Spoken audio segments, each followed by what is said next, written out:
Full time, Arsenal 0, Manchester City 3. I didn't expect us to win this game, but that was almost as bad as I thought it would be. We still haven't got a manager in place. You know, we're all going to get behind Freddie, but he's not a real he's not an actual manager. Who the hell is going to want to come and coach this absolute rubbish? Seriously, we have Mesut Özil kicking his gloves off like Granit Xhaka did a couple months ago. But because it's Mesut Özil, no one will bat an eyelid. He got booed off the pitch, just like Xhaka did. And he knows full well he's not going to get punished for it.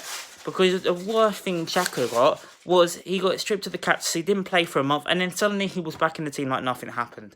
There's no discipline at this club. Players just feel like they can get away with murder because they can.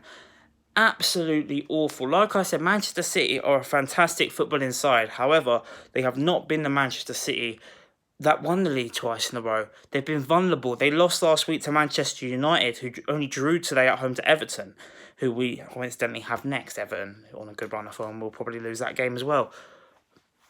It's not been great under Freddie. Don't get me wrong. The guy isn't actually a manager. He's come in as a stopgap because the board have not pulled their finger out and actually got in a manager. Now, who the hell is going to want to come in and do a job with that absolute rubbish? Because Martinelli, okay, you know, he's only 18 years old. He was good today. Pepe, I know he's just coming back into form, but you can't be doing step-overs and taking about 20 minutes to try and get past your man against Manchester City, because they will get past you. Aubameyang just kept running and running, but that's pretty much all he did. Özil did a few good passes, then got subbed off for Smith Rowe, not a youngster. What should you do? You should run off the pitch, run faster than you have the whole game, and, you know, let Smith Rowe have a chance and see if we can get something, or at least get a goal, just out of pride. No, he walks off the pitch, then the crowd start booing, deja vu to Xhaka about 2 months ago, and then he decides to throw his little tantrum and kick his gloves on the floor and storm back to the bench. This is a guy who has not been at his peak since 2015. He earns £350,000 a week, the highest earner at the club, and he might get crucified by half the fan base, but every single game he plays, when I'm at the Emirates anyway, because I wasn't there today, as you can obviously see, that Özil chant, you hear it. You at least hear it once. He's a guy who gets backed by the supporters, and that's how you return the favour. I'm sorry, you haven't put in a performance against the top 6 sides in about 3 years, mate. Pull your finger out. You weren't enough. Seriously, it's absolutely awful. Well, we knew the defence was bad, right? But Torreira and Guendouzi, again, 2 young lads who have been massively exposed in that midfield.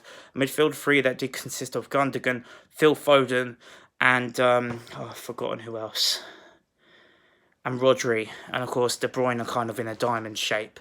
De Bruyne had an absolutely brilliant game. De Bruyne is what Arsenal fans think Mesut Özil is when he's not. De Bruyne is the best player in the Premier League, and he absolutely scored us in that first half. Second half, they already had the game run, tactical fouls, brilliant display from Pep Guardiola's Manchester City. I can't even see Mikel Arteta coming in, but he must be looking at that thinking, I'll stay where I am. Pep's going to probably have a couple of years, and then I'll take over.